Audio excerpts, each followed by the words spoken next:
Hello and welcome to Mind Your Loaf, a podcast about taking action on our mental health. I'm here with my co-host Mar. Hi everybody. Brilliant. And a team at Irish mental health charity turntome.ie, who besides helping us with this podcast provide professional mental health support online free to everyone in Ireland. Okay, so today's topic of today's episode is going to be on anxiety. Yeah. Okay. And that's something, because again with this podcast what I thought I would do is like stuff that I suffer from quite a lot. And then people are going, but you're a stand-up, you couldn't suffer from anxiety. But I don't really suffer from anxiety on stage. Yeah. I suffer from in other areas. Do you know what I mean? So I was late coming here now. Do you know what I mean? And so actually, so my stress levels go up. You can nearly hear it in me. Yeah, you're speaking quite fast. Even this annoyed me. Listen. Which is supposed to be very soothing. Yeah, so... A cup of tea. Even the smallest thing right now would set me off. Right. So what happened today? Why are you so stressed? I don't like being late. Yeah. Right. And a lot of people like listening are going to be going, yeah, they like. I assume loads of people get anxiety, do they? I think so. It's a different levels. I think we all have a level. We need anxiety, don't we, to keep safe? I'm sure it's a... I'd rather not have it at all. Well, then you would know that you have to get out of Dodge when you're in Dodge, Okay. So it has a function. But... Say today, did you need to be as anxious as you got today? Oh no, I do that to myself. Yeah, so I'm sure people must do that as well. I was late getting here, and what I do with my head is I play out everybody here waiting for me. Okay, so you're forecasting. So yeah, is that what it is? Well, you're going into the future, aren't you? Oh, I live there all day. Okay. So basically I was in the car and then I was thinking, okay, you were here and you were like going, oh my God, where is he? I mean, I'm on time. Why wasn't he on time? And John's here and everybody else, and they're all already just sitting here, just tapping their fingers on the table. And I'm thinking, oh my God, if I was there right now, all these people wouldn't be stressed. Okay, so you're I'm the now Messiah. Taking their stress as well. So you're now blaming yourself for the stress you're imagining us having because you're not here. Yeah. Okay. While driving the car. Yeah, while driving the car. So not being in the present moment. And also the cars annoy me as well. Okay, because like the traffic, and I need to just go over there, but I can't get over there because I have to park the car. Yeah. So I was like, and then the breathing goes all over the cabin. Yeah. What happens to your breathing? Well, that gets shorter, doesn't it? So then I get lightheaded. So then I think I'm sick. Then I think there's something wrong with me. Then the hypochondriac kicks in. All right. So that was a really rough afternoon. Yeah. So I mean, but then I don't know. I'm sure again at night it can come quite a lot. Yeah, I find that as well. What happens to you? Okay, so at night when I go to sleep, then when people go, oh, you need to close your eyes and clear your head before you meditate and stuff, which we'll do again. But when I close my eyes at night, that's like open the floodgates. So all day I'm stopping stuff. So what do you mean you're stopping stuff? My anxiety in the day is stuff that is like, oh my God, I'm going to be late. Okay, I got to get here for the kids. Oh my God, don't forget that bit. Like today I had to record 6 different ads for like Australia and for Ireland and for England for stand-up. And I had to get them all done and check some direct debits and everything. But it's all in my head. It's all a big mush in my head. So, but when I go to sleep, it gets way worse when I lie down. So when you're kind of shutting down for the evening. But I don't know what does that mean? It kind of means everything's going quiet. No, we're just going to breathe deeply. Breathing worse. Close your eyes. Floodgates. I feel like we're doing an operatic duet or a musical. Floodgates. I swear to God, it's like, I've seen people go to sleep and I can see the birds flying around their heads. Like a Disney movie. And I know people who go, no, I can just switch off and just tell everything to go away. Yeah. I go, and it goes, here we come. Right. And I am awake like all night, walking around, trying to go to sleep. So then I don't think I'm an insomniac, but I actually... And does this happen every night or does this happen only sometimes? Most nights. Most nights. Yeah, would be most nights. But then again, don't other people... I mean, most people, I assume, when they close their eyes, that they get anxious. Do you know what I mean? Because surely the brain is then... Because you know what it is? You've no distractions, you say. Exactly. Yeah. I often say, like, if something bad happens to you, like, a death in a family or something like that, which we experienced recently, is if you keep yourself busy, you don't really think about it. Yeah. So when I'm not busy, oh my God. Yeah. Like literally. And it's kind of like a vicious cycle or circle, isn't it? Because the busier you are, the faster you're going. You're trying to distract yourself away from feeling your grief or whatever it is, but you are actually creating more stress which can lead to more anxiety because you've less time Yeah, to and do everything. And I also think that makes people feel better is that, when you hear loads of other people saying the same thing. I always think I'm the only person that has anxiety. So when you hear... I can't even spell it. I don't know why they spelt it like that. Because I definitely It's have... very anxiety provoking. I have slight dyslexia, or as PJ Gallagher said, you're just thick, right? But I definitely do. I cannot spell anxiety. I keep on putting it down as A-X-I. All I hear is A-X, and then the word anxiety gets me anxious. I know. Well, it would. Why isn't it called, I don't know, smoothie bumps or something? That'd be much easier to That would deal make with. other people anxious, I think. So the different levels of anxiety, because it's obviously people with loads of different levels. Is it called anything? Is there different levels? What do you do? Okay, let's all deep breathing, right. Jason. Let's just calm down. Okay? And breathe. I would say, like we were saying in the last episode, shit is subjective. I'd say anxiety is subjective. So what makes you anxious might make me anxious. Do you know the kind of way? Yeah. But I think it all depends on how we are thinking about the situation that we're in. Okay. Do you know? So say, for example, today you're stuck in traffic, you're a little bit late, but you are gone straight into the future. So you're forecasting, you're mind reading, you're imagining that what we're all thinking.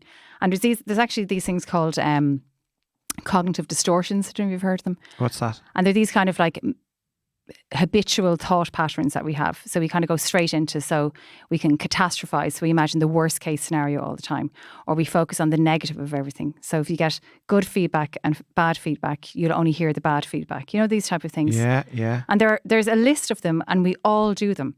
So when you're asking, are there different types of anxiety? I think depending on how we are relating to the situation, how we're thinking about the situation, will impact on how we feel in that situation. Do you know? Yeah, and I think anxiety is like a snowball, like going down a hill. Yeah, it can be. Like literally by the end of the day, I've just created so much hoo-ha from the last hoo-ha. It's like a domino effect. It just goes... It is. Like, and the thing about it is it's to try and interrupt, because it's just habitual thinking, isn't it? It's just a habit. Yeah. And you don't even know you're doing it. But if you can intercept it and say, hang on a second. So in the car, I could have put on Lyric FM. You could have said, hang on. Okay, I'm here now. I can't be there. They're fine. They know me. They know I'm going to be late. I've done all I can do. Just get there now. What would that have been like? That's just not me. Yeah. No, I'd love that though. See, that's the thing. That's what I'm doing now, because since I went to therapy. Yeah. So they don't change you. I don't, like, as a human really. It's just a different way of thinking.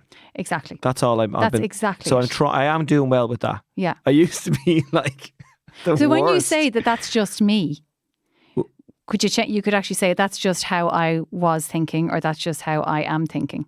Do you know what I mean? Yeah. But I've always been an angsty type dude. Yeah. I've got loads of energy, you see, and I always want to get stuff done. And I do like, so, and some dude actually said to me, he goes, you might have ADHD, he said to me, which is not a very good diagnosis. And he's not a doctor. So it mightn't be an accurate diagnosis. No, I don't think. Your mate going, I think you've got ADHD. And me going, oh my God, bring it. But I do like to have everything in its ducks in a row and everything. Yeah. And I'm always on time. No, I'm nearly always on time. We'll say nothing about today. I know, apart from today. Oh, yes, true. And so, I can get anxious when I don't have control of a day. Yeah. That's where it seems to happen. Yeah. So that's about a safety. You'd say, I learned in my therapy that like it's a safety thing. So if you're like to be in control because you like to be safe. If you're not in control, you don't feel safe. Do you know the kind of way? So you're... No. Does that... Is that because I don't trust anybody else Maybe. to run my life? Yeah. Like, oh, no. So we don't have trust because underneath that, at some level, Yeah. we don't feel safe. Yeah, and if somebody is like late for picking up a child at school and they're 5 minutes late, they wander in and the kids probably just stand at the door and they get them. But as I'm driving there, the place has gone on fire. Terrorists have landed in helicopters. The kids have been all taken. There's like machine guns going everywhere, and my child's dead So in the it's ground. Die Hard 17. Oh, I'm unbelievable. Yeah. Oh yeah, when I seen Die Hard, I went easy. I could crawl 2 But fence Jason, to the can you vest. see that that's That'll what you're be a calm doing? day. That would be a calm day because you're expecting this to happen. You're catastrophizing. Yeah. So that's a habit. Okay, It's well, I'll just get a out of thought, that. and you can change your thoughts, Jason. So anyway, we're talking about anxiety here, and I mean, you're very good at calming me down a little bit, but we're going to talk to a man who also suffers from high anxiety. Yeah. So tell us about Gavin. Yeah, good old Gavin Gavin Oattes. He's the author of co-author of the book Shine, and he's got a new book called Life Will See You Now. And he's a keynote speaker, and he's fantastic, and he's Scottish, and he's an ex-comic and everything, and he's still a comic, and so we're going to talk to him now in 2 minutes. Great. Maybe he can help you and me. Maybe he's going to make it worse. So on the line, we've got Gavin Oattes. Say hello to Marion over there, Gavin. Hey, Gavin, how are you? Marion, how are you? Gavin is author. He's got a brand new book because he's really cool, and he's Scottish, and it's called Life Will See You Now. He's also got a keynote speaker job. He's a comedy as sketch stuff and everything. He's done all that kind of stuff as well. Co-author of Shine, and he has a company called Tree of Knowledge. Gavin, how's it going? Yeah, really good. Thank you so much for inviting me on. I'm excited. Yeah, this show is called Jason Byrne, Mind Your Loaf, and I'm trying to do a kind of a mental health kind of well-being chat show, and I've no idea what I'm talking about. So Marion's over there keeping an eye on me, and I bring people on like you as well. And Brilliant. This is your first time you've worked on your own with this Life Will See You Now. Is that right? Yeah, this is definitely, it's actually one of the first things I've ever done on my own. Everything I've ever been a part of has been a part of a team. So when I've been involved with comedy, it's always been a sketch group. You know, when I run the business, there's a team. Writing previous books has always been with Andy Cope. And this is just me on my own. So I'm excited, I'm nervous. I'm a wee boy at Christmas. And I'm keen to see how it goes. Look, I hate when people sometimes ask me, what's my show about, right? And I go, I don't know, it's funny, it's just about comedy. And like, your book is kind of about all sorts of life experiences, isn't it? Yeah, you know, it's one of those things where I had no idea what I was going to write, and somebody described it recently as a big love-hate letter to myself, which I'm not sure if it is or isn't, but actually that seems to fit quite nicely. I've kind of just poured my heart out onto the page. I just went for it, and you know, I'm hoping that this book is like, you know, when you're like 15 and you find an album that changes your life, and there's tracks on there that really mean something to you. I hope it's one of those books that people take with them. Yeah, I mean, well, look, you're dead right. It is like an album, I could sit there just going, oh my God, I want to go to that bit, and now that bit, that looks good, that looks really good. But there's so much stuff in it. I mean, we're basically talking about like anxiety in this episode, right, Gav? Do you know what I mean? Yeah. And I find when I read your book there's a lot of that going on in the book. Do you know what I mean? A lot of angsty stuff. Yeah. Like, would you agree with that? Would you suffer from that? Like, is that something that because you've been on stage a lot, like I have with the sketch comedy, and you're a keynote speaker as well. And is that something that you suffer from? Very much so. It's really interesting because I've written stuff in the new book that actually I've never written about before. There's stuff in there that some people who are actually very close to me are going to read, and it's going to come as a surprise because I've managed to perform my way through life without letting on that actually I lie awake at night with my brain going absolutely crazy. I make myself ill at times with worry and fear and all sorts of. You know, there's one particular chapter in this book called Confidently Lost, where I'm actually a little bit anxious about people reading it. But my feeling was that if I write about this and there's even one person out there who benefits, then I'm doing the right thing. So yeah, it's something that I experienced as a child, and I thought I experienced it pretty badly. But over this last couple of years, if I'm being really honest, I've experienced it on a level that I didn't think was possible. And my goodness me, is it scary? Yeah. And actually, Gavin, I just what you were saying earlier, that you really wanted to pour your heart into the book, and I could hear it almost beating while I was reading the book. And one part that really kind of resonated with me, you talked about when you were 5 years old, and you know, pre-5 being this kid full of excitement, and you always wanted to be on stage, and you wanted to be a mouse in the school play. Yeah. Do you remember that part? I do. Yeah. I do. And I picked out a line, Gavin, that just really stuck with me. It's like, I wanted to be a mouse more than anything in the world, but something deep inside me was stopping me. And that really hit home with me as well. I think a lot of us will relate to that. Do you want to talk a little bit more about that? Yeah, and you know, it's really interesting because I've never heard anyone else read that back to me before. And just as you're reading that right now, I can actually, I don't know if it sounds a bit dramatic, I can actually remember sitting in the classroom feeling the way I felt. So it was my first few days of primary school, so 5 years of age. One of my favourite things in the world was pantomime. Still to this day, one of my favourite things is pantomime. You're so cool, Gavin. Say again? I said, you're so cool. Pantomime. Do you know, I thought you said that, and I thought, nah, she wouldn't do that. Yeah, she definitely said that. Sorry, Gavin. I love it. I genuinely love it. I love the silliness of it all. And so I was in school. The head teacher, who was called Miss Smart, what a great name for a head Miss teacher. Smart. She announced to everybody that we were going to put on a pantomime, and I couldn't believe what I was hearing. And you know, in my mind, in that moment, I was sitting in the audience with my mum and dad, with my brother, my grandparents, eating ice cream, watching a pantomime, and I got the most extraordinary rush of excitement, probably a level of adrenaline that I had never experienced before at that age, and I liked it. And then she said, we're doing Jack and the Beanstalk, and we need 5 of you to be mice who are going to run on and steal food from the giant and run off again, and it's going to be really funny, and the audience will love it, and the giant will chase you. And of course, I can see all this playing out, and I gained this level of excitement, and adrenaline was building and building and building. And then right in that moment, she said, so hands up who wants to be a mouse? And my hand shot up, and she came to me first and said, Gavin Oattes, do you want to be a mouse? Your hand was up first. And straight away, in my head, it was like a camera swung around 180 degrees, and now I was on the stage. And instead of being able to see the performance, I could see the audience.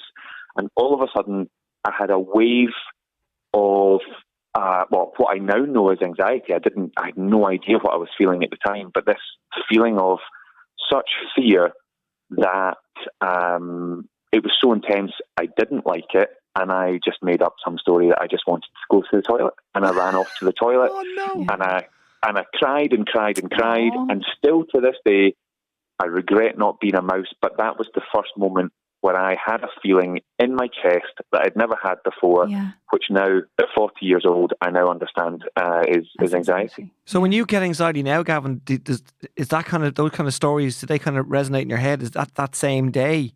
Do you know what I mean? Yeah. Do you reckon, you know, when you get anxiety, do you go, oh my God, that must have been when I wanted to be a mouse. Oh my God, that must be coming from when I want to be a mouse. And you just kept carrying it on your shoulders. Do you know, that's an interesting question. I think that's been a recent thing for me. That I've started to, and it was because of writing the book. It's made me go back, and it's made me think about what's triggered this and where it's come from. And again, there's another bit I mention in the book where, do you remember the Lockerbie air disaster? Yeah. So I'm from the southwest of Scotland, and when that started appearing on the news, I was about 10, and of course Lockerbie's just down the coast from where I'm from. And all of a sudden, I'm sitting at 10 years of age, watching a small Scottish village down the road from me on the news with a plane line all over it, people crying, talking about how their children have died. And from that moment, I couldn't get on a plane. So I hadn't ever thought about this until I wrote this book. And since writing it, to go back to your original question, I am now finding myself going, I know where that's come from, I can track that back, that's come from this. So it's been really interesting. It's also been incredibly cathartic writing this book. I can imagine so. But it's certainly brought some stuff up that I had never thought about. So it's really interesting. So your intention was to write it and then hope that somebody else can go, oh my God, that's me. I'm like that. That's me. I mean, is that what you're doing? Do you know what I mean? When you write a book like this? I know we all write books for our own selfish reasons, but we don't make any money on them, everybody that's listening. No. They're would be fun wonderful. to write. And as you say, you're getting lots out of it. You're actually understanding. But your book is not totally about anxiety. There's loads of other things that happen to you in your life. It just seems to be like a Gavin Oattes life story. You know, it is. I don't even have a life story in me yet. I don't. You do. It's kind of like just here, real quick. Just tell it because I love the story about when you enter the beard competition for a man who has anxiety and Altica. Do you remember you did that? Yeah, Do you know, this is the other side. So I do some really bizarre stuff, which to me is not bizarre, but people keep telling me it's bizarre. And so in 2007, I discovered that the World Moustache and Beard Championships were coming to Troon. Not coming to Troon, that's where I'm from, coming to the UK. And they were going to be held in Brighton. And I couldn't believe this was even a thing. It happens every 2 years. It's in a different country every 2 years. And apparently hundreds of people turn up with the most extraordinary beards. And I thought, I'm going to enter. The biggest problem was I didn't have a beard or a moustache. And the competition... The competition was 90 days away. Oh my so God. I set myself the challenge. I got coaxed into it by nobody, just my own brain. And I thought, I've got 90 days. I'm not going to shave. I'm going to enter a category called partial beard freestyle. What the hell? I love it. What is That's that? niche. Which means you can, it's very niche. You can basically style it however you want. And I agreed I was going to do this. I would style it the night before the competition, and however it ends up, that's what I enter with. And initially I wanted to shave the word beard into my beard, and like the sideburn would be the top of the B, and the other sideburn would be the part of the D, and my mouth would be the whole of the A, and then I was worried that in the mirror I would get it back to front and it would say bread. So I decided I would just create some masterpiece, and the next morning I went on stage in front of like 2,000 people or something. It was like Crufts for humans. And I strangely, bizarrely came fourth in the world. Oh my God, well done. Congratulations. And was there any anxiety when you were getting up on that stage, or none? Do you know, the weird thing about that, so I don't know if you experienced this, Jason, but on stage, the anxiety's not there. This is the weird thing and I don't know if this is the immediacy of a live audience and being in that moment. Like when I did the Fringe in Edinburgh for years as part of an act called The Colour Ham, and we were up for awards and all sorts, and that hour on stage is the most confident, the most relaxed, the most present I can possibly be. The day building up to it, it feels horrendous. Is that because a few hours after it, I feel great, and then the next morning I wake up feeling horrendous again? I think because anxiety, well, for me, what anxiety is, I'm trying to preempt things. Exactly. So once I'm in it, you're in the moment. I'm as you said, Gavin, it's the immediacy of the live experience. Well, it's so that, and it's you know yourselves when people talk about things like mindfulness, and they talk about the present and they talk about being in the now, and albeit everybody's talking about it and everyone's saying it, it's so real, but that's the hard bit. That's the challenge, is being able to switch off to the future and switch off to the past, and stressing yourself out about stuff that may or may not even happen. But yeah, once I'm on the stage, whether it's doing the crazy beard competitions, whether it's giving keynote speeches in front of thousands of people, whether it's doing gigs in clubs, once I'm on there, I just feel, I feel amazing. Yeah, I'm the same actually. And with the keynote speaking, what is that, Gavin? What do you do with that? Is that like it's like a motivational speaking? Is that what that is? Yeah. Yeah, it is. It's inspirational speaking. It's very much not the sort of, I guess, that stereotypical motivational speaking that you maybe see on the TV and hear about and so on. But it is inspirational speaking, and I get booked to speak at conferences and exhibitions all over the world. A lot of big organisations book me to speak at their annual conferences, and I work with some really interesting organisations, from the NHS to Nike. We work with companies like Rolls-Royce. We work with little 2-3 man and woman companies. And the goal for me is to make sure I turn up and absolutely blow them away and have everybody walking out the door absolutely buzzing. So it's just a well-being, feel-good type of session. Yep, a big part of my talks are getting people to think back to when they were 5 years old. Oh my God! The way you got out of your bed in the morning and how everything was exciting, and it's that enthusiasm, that energy, that passion, just simply for the day. And I refer to it as that wee piece of magic. It sounds a bit corny, but it's that thing that young kids have. You see it in young kids every single day. And I've got 2 young kids, and I cannot believe how excited my wee girl is every single day about every single thing I step out. And at school, when I'm not sure what it's like everywhere else in the world, but in Scotland, when it rains, which is often, there's a different bell rings in the school, which means it's a wet playtime, it's a wet interval. Oh. And What? in my daughter's mind, that doesn't mean we're staying indoors because it's terrible weather. In her mind, that means, where's my wellies? Let's get outside. And I love Wow. that. I love that way of thinking. So it's encouraging play in adults. Is that what you're doing? Definitely. Yeah. I'm a massive fan of playfulness in the workplace, and people think that's really weird and bizarre, and I get whole companies playing games of hide and seek and tag, and there's people think it's so bizarre and weird, but when they do it, they're absolutely buzzing. Playfulness, when you break it down, it's imagination, creativity, and innovation. And if you remove those three things from any business, relationship, life, then we've got a very mundane world on our hands, and there's an awful lot of people out there need lifted out of the mundane right now, and I'm a firm believer that, rediscovering that inner child and getting back to finding out what it's like to play again is key. Yeah, I mean, I find that as well. I mean, that's kind of what I do on stage when I do my stand-up. Do you know what I mean? I love playing with the audience. It's when I get my best feeling. And actually, when I get people up on stage, they're like, oh my God, they're like kind of nodding no, but I can see in their body like they'll be okay. And then once they're up there and they're like in a box, I'm dragging them around, they're like quite happy. They love it. they're smiling. Yeah. Well, that's it. You give them the opportunity. Once they're in it, it's amazing how people respond. Adults, should I say, respond to those moments of play. I mean, you think back to when you were 5 and 6 and 7 and 8 years of age, the most natural thing in the world was to want to go and call in for a friend, to go and ring the doorbell and say, you're coming out to play. How many people call in for a friend anymore? I mean, normally now you have to message them first to see if it's okay to call in for them. Yeah, play dates. Play dates are ruining the world. Do you know what I mean? That's it. We have to get like 7 kids all in one car and bring them all down like 2 doors.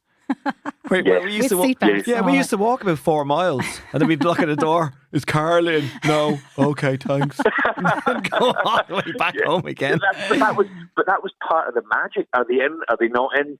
I mean, I think kids nowadays. I remember I gave a talk. I do a lot of talks in schools as well, and I was speaking to a group of youngsters who must have been about 11, and I said something along the lines of, I'm old enough to remember what it was like to have no mobile phone. And they thought this was hilarious, but the first question I got was, but how did you speak to your friends? Yeah, exactly. I was like, with my mouth with our face, to his face. Yes, with our faces, and it was, it's a different world now. And of course, we've got a generation coming through who they know how to communicate with their thumbs. We imagine how many miles we've scrolled with our thumbs. In a million years from now, our thumbs will be massive. And, and our eyes. 5 million years will be thumbs that just roll about on the ground with screens for faces, and none of us will be able to look each other in the eye. Lovely it's image. well scary. Yeah. You know what, Gavin, just kind of wrapping all this up, right? This is a few things that have come out to me. One of the lines you said, if I was a 90s wrestler, I'd be the ultimate warrior. That was one of your lines, right? Yeah. And you talked about as well, talking about the 5-year-old you kind of giving up that opportunity to go on stage, or having to give it up due to your fear, and then turning down lots of other opportunities in the interim until when you were in university, I think it was. You kept turning down these opportunities, and then eventually you got up and did it. And I love that line you said, if you're faced with an opportunity that's both terrifying and amazing, you should really go for it. Yeah, and I just wish I had. I don't know if I have regrets, but I wish I had maybe understood that a little bit earlier on, because as you said, I from the age of 5 to about 17, 18, every opportunity to be on stage or to speak out loud in class, even something simple like that, I tried my best to get out of it. Yeah. And I was a kid that went bright red and felt really sick, and everybody took the mickey out of me. But do you remember the moment when you just said, when you, I suppose you changed how you were thinking about that? Was there a definitive moment or a thought that helped you? Well, there was a couple of moments. So I trained as a primary school teacher at university. Oh, right. So I had no choice but to get up in front of 30 children one day. Isn't it really weird that you're constantly trying to get on stage in front of people, but you're quite anxious about it all? Yeah. It's like you're punishing yourself. Do you know what you're doing? You're doing that Scottish-Irish thing. Oh, you don't like that, do you not? You don't like that? Well, you can get out there now and you can do it. You can get there. Yeah. And you know what you'll do? You'll train for it as well. And you'll hate every day that you know you're going to stand in front of a class. Yeah. Yeah, and you'll have to pay the fees to go and do it as well. Isn't it amazing? So you battled and battled and battled all the time. Yeah. But every time I got up there, I felt amazing. So, yeah. So it was just the prelude or the kind of thoughts of it were worse than... Yeah, Yeah. that's It's a what bit it like was. when you're with your first girlfriend and then you realise that's only a bra. That's grand. That's exactly what it's like. Oh, thank God. Because so anxious going, oh my God, where's the buttons? Where's the buttons? Where are the things? Boing. Oh. They're not buttons. Anyway, Oh, yeah, what kind of bras were you opening? Well, very big ones. So, yeah, I've got no idea how to respond to that now. I know. No, but you kept going with all that. And then, but how, I mean, you're obviously trying to deal with that anxiety, Gavin. Do you know what I mean? So how did you eventually, how did you squash, you would have to quash it somehow. Do you know what I mean? Yeah, I think, so there's been moments in my life where I can go months, maybe even a couple of years where there is no anxiety, or very low level anxiety. But actually, around about March 2018, I realised now, I was going to say I had a 3-month spell, but I realised now it was probably 9 months leading in, and I'm probably still on my way out of it at the moment. But sort of March, April, May of 2018, I had a run-in with my new best friend, Anxiety, which I hadn't seen for a while, and I found myself sleeping probably on average, well, I know because we tracked it, but for about 20 minutes a night for 3 months at one point. Oh my God. And I have a caffeine allergy, and yet I was having to get on stage every day, and I had to run my business, and I had to pretend everything was okay. Well, I didn't have to pretend, but I felt like I was having to pretend. And I found myself having to find so many different ways to hide it, to disguise it. But of course, there had to be a moment that came along that was going to help. And so there's a couple of things to answer your question. I realised that I hadn't been running as much as I had been. I had run a marathon a couple of years before, and I trained really hard for that. Never felt happier. Running is an amazing thing. And then I realised I had not really been doing that, and I found that my own mental health at that point was taking a real dip. However, the other thing that kind of struck me was I read a book called The Happiness Trap, and at the height of my anxiety in that moment, sleeping very, very little. I was lying in my bed, eyes wide awake, desperately trying to sleep. And, I'm at this point, I'm having thoughts like, I'm never going to be able to sleep again. And I would just be focusing on that.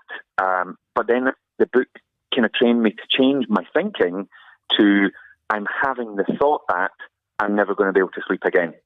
And you would run that version of it, I'm having the thought that I'm never going to be able to sleep again. And for some bizarre reason, I very quickly felt a little lifting from the shoulders, just a wee bit of that feeling lifting. And then you do the same again, but this time you add in an extra little bit. You say to yourself, I notice I'm having this thought that I'm never going to sleep again.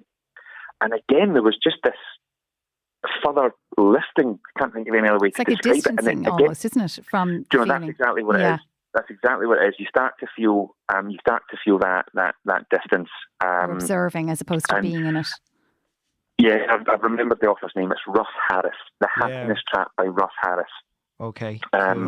So it's about creating those stories in your mind and running new stories for yourself. And I think you have to practice it. It's like mindfulness. Do it once and no, it doesn't work. You have to try it over and over again. And unfortunately, for people like myself who have anxiety, sometimes your daily story you tell yourself isn't very nice.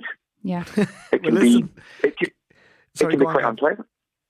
Sorry, what was the last thing you said there, Gav? I cut across you. Sorry, what was the last bit?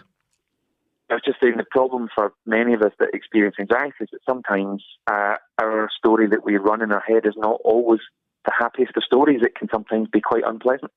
Yeah. And as you say, Gavin, we spend so much time in our head, we really need to make it a nice place to be. Absolutely, 100%. Yeah. Well, Gavin, listen, you know the way they say we're out of time. We're not really out of time, but we are. We have to finish. So, Gav, listen, thanks a million. Your book. When is your book out? The Life Will See Now. What's the date? So it is out in the shops and on all the big websites and all the wee websites. The independent shops, got to support them as well. 20th of February, and then I have my big launch at Waterston's in Edinburgh on the 25th. So super excited. That's my birthday, Gavin. Is it? Yeah. The 25th or the 20th? 25th.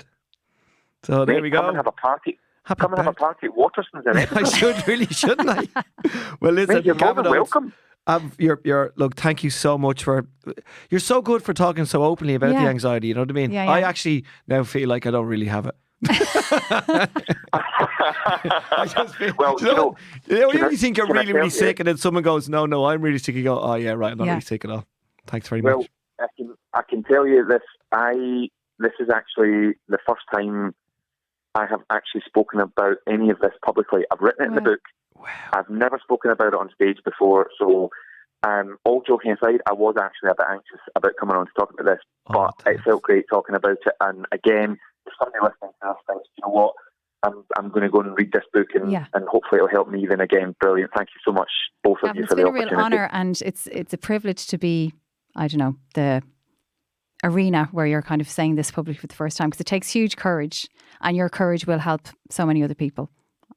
Brilliant. Thank you for the chat, guys, and I can't wait to hopefully meet you both at some point soon. Yeah, and you know, I think I know you well enough, Gavin, to say I couldn't give a shite. No, look, you're an Irish man to a Scots man. Yeah. Just pull your knickers up. Go out there and get a cup of tea. You'll be all right, Gavin. No, I'm only messing. Brilliant. I'm never Gavin coming to your shows again. But listen, I'll ring you soon, Gav. I'll see you soon, right? Yeah, do it. Absolutely. Okay, can't wait. And we'll catch up soon. Thanks, both of you. Cheers. Thank you so much, Gavin. Good. Thanks, bye-bye. Gav. See you later, care. man. Bye-bye. Bye. Okay, take care. Bye, man. Bye. Oh, what a great fella. Oh, he's lovely. Do you know what I mean? Yeah, I can't very, believe very you said lovely. you didn't give a shite at the end there. That's terrible. You said. Yeah, no. So, I mean, the one thing oh my God, I don't even know. You see, this is the thing. We don't never have, it's like hours we need to talk to someone like that. I know. But there he is talking about his anxiety. And there's me now already just thinking, oh my God, I just kind of worry a lot about kind of this, that and the other. But his seems to be even deeper again. Well, I'm not sure it's a matter of comparing, but it's even just the power in him talking about this. Like, I just think what he's just said there, this is the first time I've spoken publicly about this. Yeah. And it is in the speaking of it and the releasing of it that other people start feeling like I'm not on my own. And I mean, say for example, with Turn to Me, our co-producers, that website has like a peer support group. So again, just putting in I'm anxious or this is how I'm feeling, just saying it and releasing it is so healing, I think. It can bring down the anxiety. I mean, yeah, I've learned that I love talking about stuff now like this. Like, I totally get it off my chest. Do you know what I mean? And it normalises it, but it's not about comparing your anxiety to his anxiety, because everybody's anxiety is their own. It is what it is. Which is a good point, because I'd feel that maybe mine's not, serious enough. But that's you. That's your kind of what's like a. Oh, but listen, I'm telling my type of personality. I'd be in World War II and my leg would blow off, and I'd be going, well, at least two of them didn't blow off. I've got one, so I can hobble back. Right, but you're expecting one to be blown off. Oh yeah, that'd be going off. But again, remember those cognitive distortions again. So you're expecting this. It's like a negative bias. Yeah. Do you know? Whereas Gavin was doing was like, he was talking about like imagining himself on the stage and all the people looking at him. So he was going into the future instead of saying, yes, I'll be a mouse. And so for everyday kind of 9-to-5ers that are listening in, that's them heading to work thinking that. Like the simplest thing. I'm going to go in an office, I'm going to have to get on the computer. Like, I remember when I was younger, even going into a shop, I had like huge social anxiety when I was a teenager. Having to get on a bus, having to go into a shop, I would be sweating, like physically feeling huge symptoms, but also the worry and imagining I don't know what I was imagining. But anything can provoke anxiety. Because it's not the situation, it's how we are thinking and how we are feeling about ourselves, really. That's the ultimate. So that is anxiety. Yeah, and trying to do too much in a day, I'd say that happens quite a lot to people. Do you know what I mean? Yeah. Mammy's collecting the kids and everything, the kids, like all life this is so show, busy. trying to get to your job, and then little, and then bang. Yeah. Do you know what I mean? It's like, help. But one thing he said, which is really interesting, because that's happened to me, is that I was saying, how did you cope with it? Like, how did you quash it? Yeah. And he realised he hadn't ran for quite a while. Yeah. Because everybody has their different ways of dealing with stuff, but that's my one as well. Yeah. And that's definitely happened to me, where I hadn't trained for a while and I just started getting so angsty. I would do like a 20-minute run. Yeah. And it doesn't matter what you can tell me anything then. Yeah. I'll be fine. And the thing, I just took back to that word to quash or squash. What Well, do I you say do? quash, You say quash? which is probably not a word. Well, look, I'm all for creativity. But like, I don't know, I sometimes have an issue with that like idea of quashing anxiety because we have to be kind of gentle with it. Like when we say, I know you're there, like what Gavin was saying, I notice that I'm feeling anxious or I notice that I'm having trouble with So you this. accept what's going on. Exactly. And just kind of put it to the side. Well, we're just acknowledging it. Yeah. And That's what my therapist would call tipping your hat at it. Yes, exactly. So you're just kind of acknowledging it, but you're moving away from being in it to looking at it to then there's a distance. So you're creating space between the kind of intensity of the anxiety and you. Do you know what I mean? So you're stepping back and you're observing. So instead of trying to put loads of bodies in one grave, just spread them out. I have no idea what that analogy means. But what? So basically, when you're running, you're regulating yourself. Do you know what I mean? Physically, totally. you're regulating and you're in the moment, blah, blah, blah. Or what Gavin was saying, that the thing that it got shared from the book, whereby you started talking to yourself instead of saying, I am anxious, I can't sleep, I appear to be, all of these types of techniques.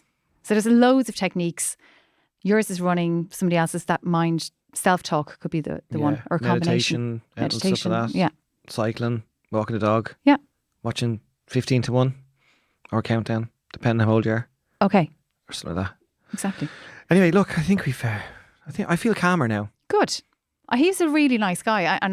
I just think, honestly, some of the stories in that book, they really spoke to me. I could imagine myself. So he is, I think a lot of people will relate to what he's saying. Yeah, definitely get it when it comes out. Life will see you now. Yeah. Gavin Oattes, 20 to the second.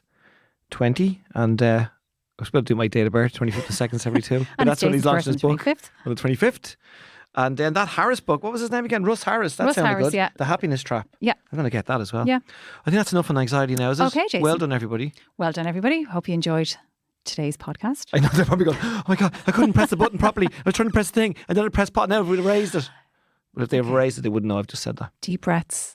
Go for a run. Deep breaths, everybody. Separate yourself from your anxiety. Everything is okay right now in this moment. And more importantly, mind your loaf. Mind your loaf. See you later. Bye. Turn to Me provides professional mental health support. Jason, do your, your ad voice. Oh yeah, I'll do the ad. Okay, I'll do a proper ad thing. Okay, ready? Yeah. As a registered charity, Turn to Me provides professional mental health support online for anyone in Ireland going through a tough time.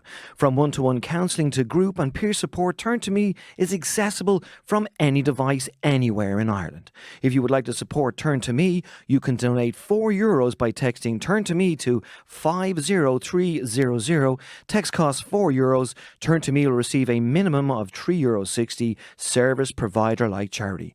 Helpline 076 680 5278. Is that you? Yeah, that was actually me there. You've been listening to Jason, Byrne and Mara, and this is Mind Your Loaf. If you've enjoyed this episode, please subscribe and tell your friends to subscribe too. And don't forget, if you or someone you know is going through a tough time, there is professional mental health support online, from counselling to support groups, all available for free for anyone in Ireland on turntome.ie. Mind your loafs. And mind yourselves. Ah.